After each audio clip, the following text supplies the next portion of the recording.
going on, guys? Victor here. I'm back, finally back with a brand new video. I know I've been gone for a very long time, obviously. There's a lot of things that's going on in my life, and me just basically trying to keep myself busy during this pandemic. Obviously, I'm trying to do different things in life. I'm trying to learn a new language. I'm trying to find a new job. I'm trying to find different things that can really benefit me in life and also set myself up in the future. And I've kind of strayed away from doing the videos, and obviously I am trying to get a following on here and everything like that on YouTube, but I'm not trying to become famous. I'm not trying to have 50 million followers or anything like that, like Jake Paul or Logan Paul or any of these other celebrities on YouTube or TikTok or whatever that are trying to make a name for themselves. I'm just trying to be me. I'm trying to be who I am, and I'm trying to do what I love, which is talk about the sport of mixed martial arts, whether I'm talking about UFC, whether I'm talking about Bellator, whether I'm talking about one championship or the PFL Professional Fighters League. I'm going to continue to be on here. I'm going to continue to keep making these videos and keep talking about what I really love, and that is the sport of MMA. And I know that we are finally in the year 2021. The pandemic is still here. It doesn't look like it's going to end anytime soon, but we're still going to continue to fight this no matter what. We're still going to continue to do what we do in life, which is fight, and fight is what exactly we're going to do, and we're going to keep on living our lives to the best extent possible. But as we're doing this, I'm going to continue to make my videos. I'm going to try to continue to make more videos in 2021 as we speak, but the UFC is currently on a break. 2020 was definitely a huge year. They had about 4 months off because of the pandemic. They stopped their operations in March, and they wrapped things back up. I believe it was June when they went to Jacksonville. They had those 3 events. And Jacksonville, it might have been 3 or 4 events, but all those fight cards were spectacular. And then they ended up going to Fight Island, which was also spectacular. No one thought that Fight Island was a real thing. Dana proved everybody wrong. He proved the media wrong. And he called out the media just a couple days ago on Twitter, basically telling them that they were all wrong, they were all stupid, they should never doubt the UFC, and they should never doubt the amount of power that Dana White has in his mind, in his hands, in his spirit. Dana White might not be the most liked guy in the world. I honestly don't like Dana White myself. I wouldn't mind if DC were to step up and become the president of the UFC. Most people say that he might become the president in the future, but it's currently Dana White. A lot of people don't like Dana White. I don't like Dana White, but when he says he's going to get ish done, he gets it done. And because of his ambition, the creation of Fight Island was made. The realization became not only a fantasy, but it became a reality. And now we've got Fight Island. UFC's coming back to Fight Island in a couple of weeks. UFC actually, no, it's going to be a fight night.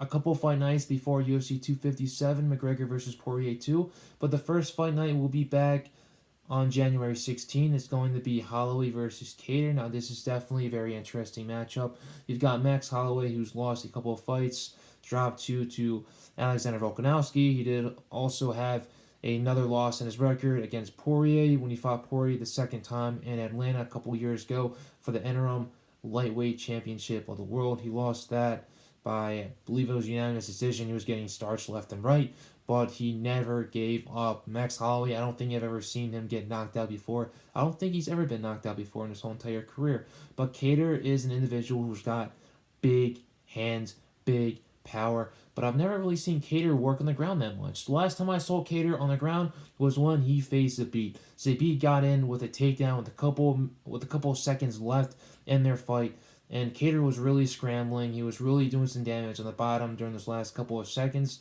but it wasn't enough for him to win the fight against Zabit. That was a setback. Kattar came back with 2 great victories, one over Jeremy Stevens, which was a knockout with that vicious elbow that he threw in the second round. That was also a fight back in Jacksonville. That was the very first UFC event back from their break because of the pandemic itself. And then he also had another victory on Fight Island against Dan Ige, which was a back and forth slobber knocker, for crying out loud. Those guys, the energy, the pace, it was high the whole entire time. They were banging the whole entire time. I absolutely loved it. We might have another one of those fights against Holloway because Holloway is not one to back down. And Holloway's got some very well-rounded game. He's really good on the ground. He's also really good on the feet. He's got power, and his BJJ skills are out of this world. Now, the last guy that I believe that he submitted was Cobb Swanson, and that was a very, very long time ago. Other than that, he's been winning decisions. He's been winning knockouts. You name it. The last time he KO'd or TKO'd someone was Brian Ortega, but that was via doctor stoppage when they fought in Toronto, Canada a couple years ago. That fight wasn't even close, and Brian Ortega was a huge prospect coming into that fight. So this is a little bit of a same situation. Cater got into the UFC a couple years ago via a short notice fight against Andre Fili. He starts Andre Fili the whole entire time. The UFC brought him back for a couple more fights, knocked out a couple of other guys in there, and now he's a big name. He's a stable in the UFC featherweight division. He's the hot name coming into this fight, and he's trying to get Max Holloway out of there. He's trying to bounce him out of the featherweight division because we all know that Max is the big guy. He's tall and lanky, cuts a lot of weight to make 145 pounds, and it's getting harder for him as he ages. Max has been with the UFC since he's been, I believe, 21. He's close to being 30 now, so obviously that weight is getting harder and harder for him to cut. He's eventually going to move up to 155 pounds.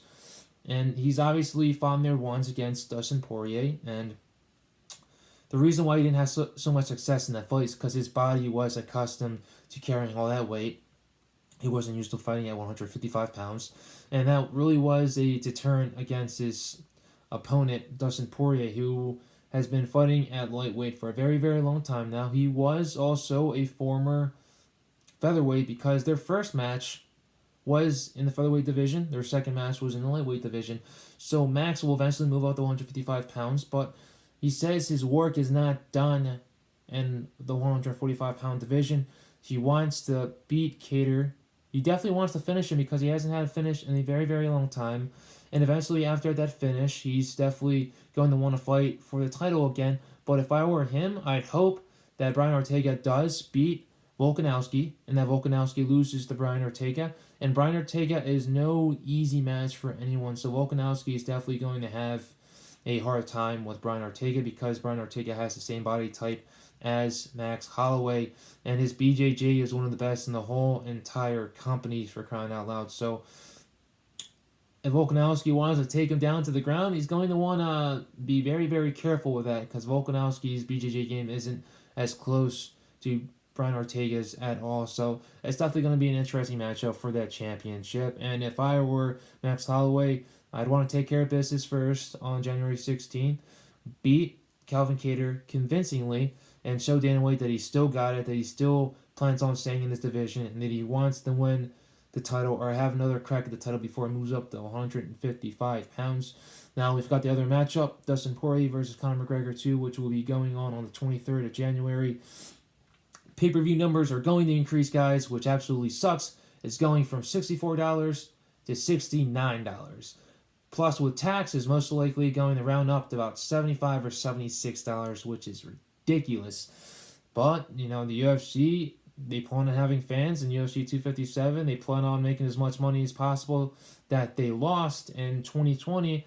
And, I can't really blame them too much. It's going to really suck having to pay that. Obviously, if you got friends, just split the cost. But it's going to be a very interesting event. I'm going to make a second video, a separate one, talking about UFC 257, what I expect, who I think is going to win, and how I think the event is going to go, because having a crowd is definitely going to change the dynamic of the fight itself. Conor McGregor has never fought in a venue where there has been no fans. Is it going to happen in the Flash Forum? Is it going to happen in the Etihad Arena, which is brand spanking new, state-of-the-art, one of the best arenas that this world has to offer?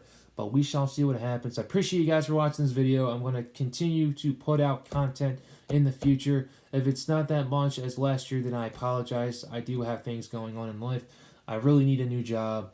I really need to get out there, and I really want to be as successful as possible, and I'm making it hard for myself because I'm being a lazy piece of crap, playing video games and all that kind of crap that's really keeping me busy for the wrong reasons. But once again, thank you guys for watching this video. Thank you for staying in tune with me, and I'll continue to keep on putting out content, hopefully more than I did in 2020. See you guys.